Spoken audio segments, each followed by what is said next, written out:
مطالب الشعب متلخصة في حاجات سهلة خالص، والثورة دي مش هتسكت ولا الناس دي هتروح بيوتها إلا ما المطالب دي تتنفذ. أولها رحيل مبارك ونظامه كاملا وحاشيته اللي هو الجروب بتاعه. تغيير فوري للدستور، تغيير شامل وعلى رأسها حاليا إلغاء قانون الطوارئ. حل مجلس الشعب والشورى المزورين. مفيش مجلس شعب ولا شورى في أي دولة في العالم بيبقى نسبة النجاح حزب واحد 90%. مفيش معارضة، يعني مزور معروف، وده من أسس برضك يعني من العوامل اللي أدت الناس تصور برضك عشان نعقب عليها مجلس الشعب والشورى الانتخابات الأخيرة. تجميد أرصدة الرموز الفاسدة من رجال أعمال وحكومة الدكتاتور. محاكمة كل مستبد وظالم طوال الفترة الماضية. عرض هؤلاء وعلى رأسهم محمد حسني مبارك العميد إلى المحاكمة. ضمان الاستقلالية التامة للقضاء. هؤلاء تاني، ضمان الاستقلالية التامة للقضاء في مصر. ضمان الاستقلالية التامة للقضاء. هؤلاء تاني، ضمان الاستقلالية التامة للقضاء في مصر. مساندة الجيش للشعب في وقف هؤلاء واعتقالهم جميعا. انتهاء فترة الحكم العسكري منذ عام 52 والحكم عسكري في مصر منذ ثورة 23 يوليو. تغيير هذه الفترة العسكرية من الحكم اللي هو الحكم بنسميه حكم بالمصري حكم الفتوات. طيب. انتهاء فترة الحكم العسكري منذ عام 52 والحكم عسكري في مصر منذ ثورة 23 يوليو. تغيير هذه الفترة العسكرية من الحكم اللي هو الحكم بنسميه حكم بالمصري حكم الفتوات. طيب سأتركك ترتاح قليلا لأن صوتك يعني من التظاهر طبعا من الاحتجاج. أعلن مباشرة بغض النظر عن حاجة إن مبارك يمشي، إن يتحل البرلمان، إن تتشال يتلغى قانون الطوارئ، وإن احنا نبدأ عملية تغيير سلمي في مصر.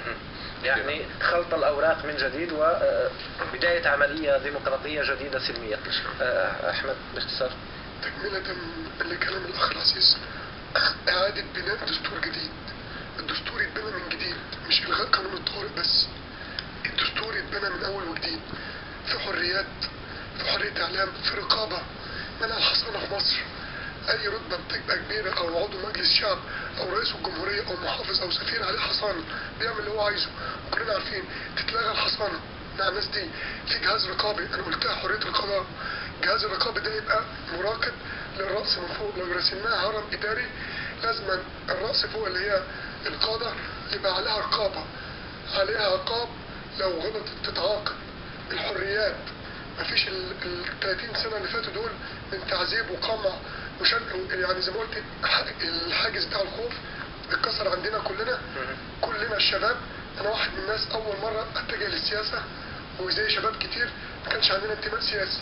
نبدأ ننشر الوعي السياسي، نبدأ نكبر احزابنا، يبقى في احزاب كتيرة في مجلس الشعب والشورى، في اكتر من رأي وكله يمشي في الصالح العام. المصري ينتفع، كرامة المصري تعلو فوق. الفترة اللي فاتت كرامة المصري كانت تحت، دلوقتي بعد الثورة دي لازم نرفع كرامة المصري. كل مصري ينتفع بموارد دولته، ما نسمعش عن رجال الأعمال والمليارات اللي بتروح أوروبا وهنا. وصلت الفكرة. سأعود إلى سيد باري ماستون. محمد إسماعيل، استمعت إلى العديد من الآراء، ما رأيك أولا؟ وهل صحيح أنه إذا لم يكن عنصر الشباب متوفر في الحكومة الجديدة لن يكتب لها النجاح؟ أولا أنا عايز أعقب على الموقف الأمريكي والأوروبي والإنجليزي. الوقت الثلاث مواقف دول بيتخبطوا حاليا علشان متحيزين. يعني شوية يقول لك أمريكا شوية في الأول قالت إن حكومة مبارك مستقرة ومفيش خوف عليها في الأول، سمعنا الكلام ده يوم الجمعة الماضية.